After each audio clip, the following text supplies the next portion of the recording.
Wanita kaya tanpa sengaja menemukan kalung huruf khusus yang dipakai oleh suami miskin yang menikah secara tiba-tiba. Ternyata sama persis dengan yang dilihatnya 5 tahun lalu.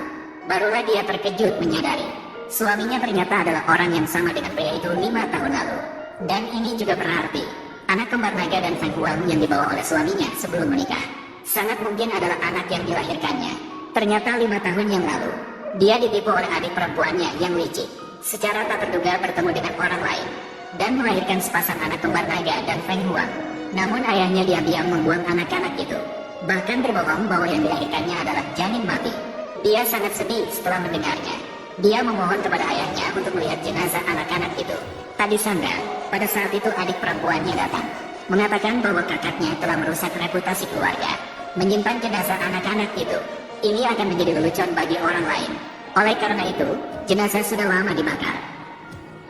Sejak saat itu, dia kemudian sepenuh hati fokus pada karir dan mengabdikan dirinya sepenuhnya pada pekerjaan. Hanya dalam waktu kurang dari 5 tahun, wanita itu berhasil meningkatkan nilai perusahaan keluarga 3 kali lipat. Bahkan para pemegang saham memilihnya sebagai ketua dewan direksi. Namun karena dia lahir dari ayah dan pembantu, meskipun memiliki kemampuan yang luar biasa, dia tidak dihargai. Sehingga seringkali dia menjadi korban pemukulan oleh ayahnya.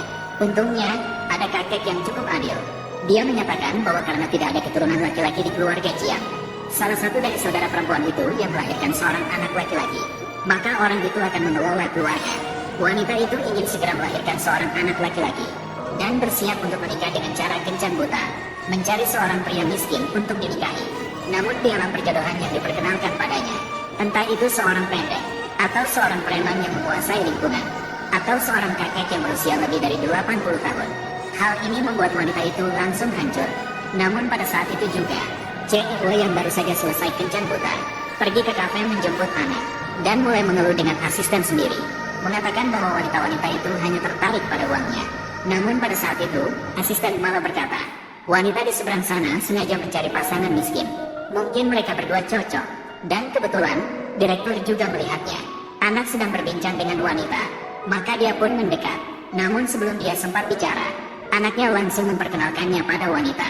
Namun wanita itu langsung menolak direktur. Dia mengatakan hanya akan menikah dengan orang miskin. Padahal direktur tidak terlihat miskin. Lihatlah, aku tidak memenuhi syarat. Tidak apa-apa, ayah. Berikan saja semua uangmu padaku, maka kamu akan menjadi miskin. Aku akan mendukungmu di hari tuamu mulai sekarang. Lin Siyu, kamu benar-benar anak yang sangat berbakti. Apa yang kalian katakan?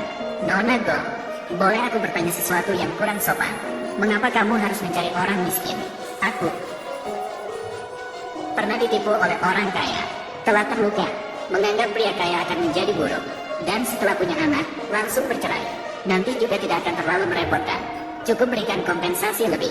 Tanpa tahu pikiran sebenarnya wanita, sang direktur malah menganggap dia sesuai dengan standar pasangan idealnya sendiri. Maka mencari alasan untuk menjauhkan dua anak, lalu memperkenalkan diri secara